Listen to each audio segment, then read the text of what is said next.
50% নাকি তাদের ভোটার, অথচ ব্যানার ধরার জন্য 5 জন মানুষ তারা পায় না। সুতরাং এই ধরনের জনবিচ্ছিন্ন দল কি করবে না করবে সেটা দেখা যাবে 23 তারিখ। যদি তাদের জন্মের ঠিক থাকে তবে তারা যেন এসে শাহবাগে একটা মিছিল করে আমরা প্রকাশ্যে আওয়ামী লীগকে পিটিয়ে এদেশে সন্ত্রাসের রাজত্ব ধ্বংস করার নিমিত্তে মাঠে থাকবো।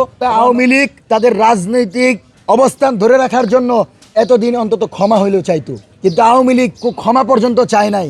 কারণ তারা মনে করে আমরা যদি আবার আসি, আবার আমরা গুমি করব, খুনি করব, আবার আমরা হুজুরদের মারবো, আবার আমরা জনগণের বিরুদ্ধে চলবো।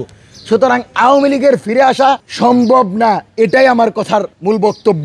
তবে আমি বলছি, যদি অবাস্তব কোনো কিছু হয় যে তারা প্রত্যেকেই তাওবা করে তাদের পূর্বের অবস্থান থেকে সরে আসে, তারা যদি তাদের গঠনতন্ত্রে লিখে যে আমরা আবু সাঈদ ওয়াসিম মুগ্ধকে নতুন বাংলাদেশ প্রতিষ্ঠার অগ্রসৈনিক মনে করি, তাহলে রাজনীতি করবে, সমস্যা নাই। তারা যদি মনে করে শাপলার হুজুরদের রক্তদানের মাধ্যমে এদেশে যে গণতন্ত্র কায়েম হয়েছে, তাদের গণতন্ত্র যদি লিখে তারা রাজনীতি করবে। তারা যদি মনে করে বাংলাদেশে ভারতীয় আধিপত্যবাদকে প্রশ্রয় দেওয়া যাবে না, তাহলে আওয়ামী লীগ রাজনীতি করবে, কোনো সমস্যা নাই, আমরা তাদেরকে স্বাগত জানাই।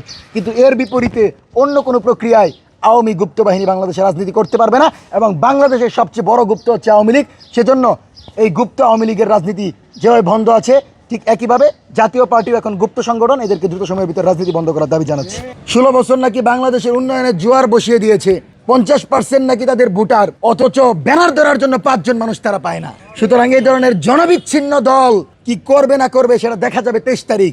সাহস থাকলে তারা শাহবাগে যেন এসে একটা মিছিল বের করে, যদি তাদের জন্মের ঠিক থাকে সাদ্দাম ইনানের, তবে তারা যেন এসে শাহবাগে একটা মিছিল করে আমরা প্রকাশ্যে আওয়ামী লীগকে পিটিয়ে এদেশে সন্ত্রাসের রাজত্ব ধ্বংস করার নিমিত্তে মাঠে থাকবো। এবং আমরা মনে করি আমাদের এবং সরকারের সম্মিলিত প্রচেষ্টার মাধ্যমে 23 তারিখ আওয়ামী লীগের সকল ষড়যন্ত্র রুখে দিব ইনশাল্লাহ।